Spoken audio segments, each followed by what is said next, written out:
When we were kids growing up on the farm, mud used to be one of our favorite things. I could make mud balls and throw them at Brian, or we could go play around in the mud and make channels for water to move. Yeah, I these kind of liked things. damming up the water when it would run down in the spring. That was fun, especially if I saw Darren fall down in the mud. That was especially fun. With the little shove in the back. But, for farmers out in the fields, mud is no fun at all, especially when it comes at harvest time. When you get extremely wet conditions, it's difficult to get the crop out. And then when you do, it's difficult not to make a big mess. Yeah, we did want to talk about that during our Farm Basics time today because the harvest of 2008 was probably the latest harvest ever in the upper Midwest. In the state of North Dakota, by about early December, there was still half the corn left in the field. I mean, millions of acres still sitting out there in fields. Farmers couldn't get to them yet. Well, when they did get to them, here's where the real problem began. If you drive through some of these areas that have been really wet this winter, you can see deep tracks out there where combines ran through or grain carts maybe ran through. It's not a pretty sight, and those ruts are something that are going to have to be dealt with before next spring's crop can be planted. They're also going to have to be dealt with at a deep level in the soil, because if you just cover them up by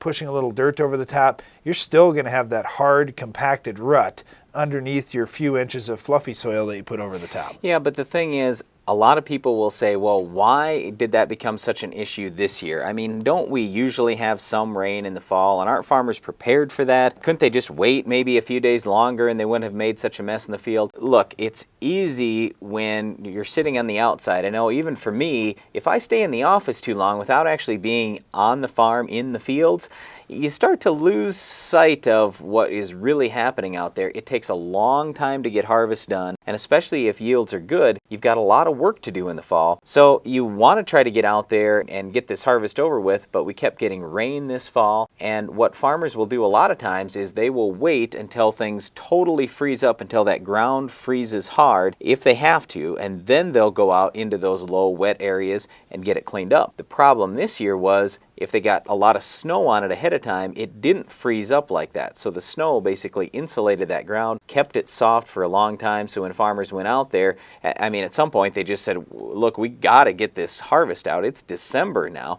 So they tried to get the crop out, and they left great big ruts. People were buying tracked combines.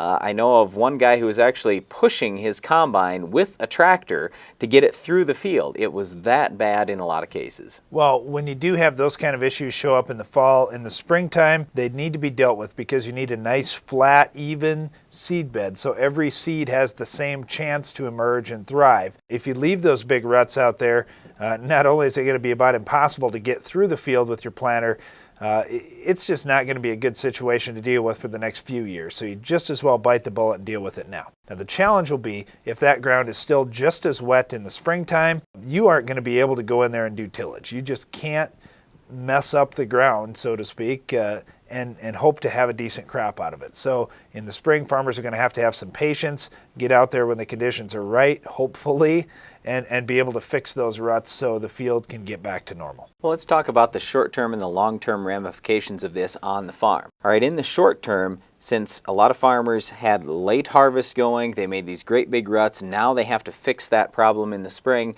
Chances are those fields are not going to be nice and dry in the spring, because usually in areas like that, as farmers, if we make a mess in the fall, we like to get it fixed in the fall, get all the stalks worked down so the ground looks relatively black. Well, none of that happened this year. So next spring, what is going to happen is planting is going to get delayed in those areas, and at a certain point, farmers won't plant corn anymore, they won't plant wheat anymore, they'll go to soybeans or sunflowers or some other crop that can be planted late in the season, and you still get halfway decent yields. In the long term, this could change things in the United States as a whole. If let's just say that our corn acres are way down because there are all these fields across the Midwest that didn't get worked, they aren't going to be ready to go in the spring, we're going to have fewer corn acres, meaning that we may have a supply crunch for corn coming up in, say, a year and a half from now. I know it's a long time away, but we like to look not only at the short-term things, but at the long-term as well. Oh, and one other thing, as farmers, if we go out and make a big mess in the field, like Darren was talking about, and have these ruts there, we could create deep compaction into the soil that, unless we fix that with some deep tillage, we're probably going to see that problem for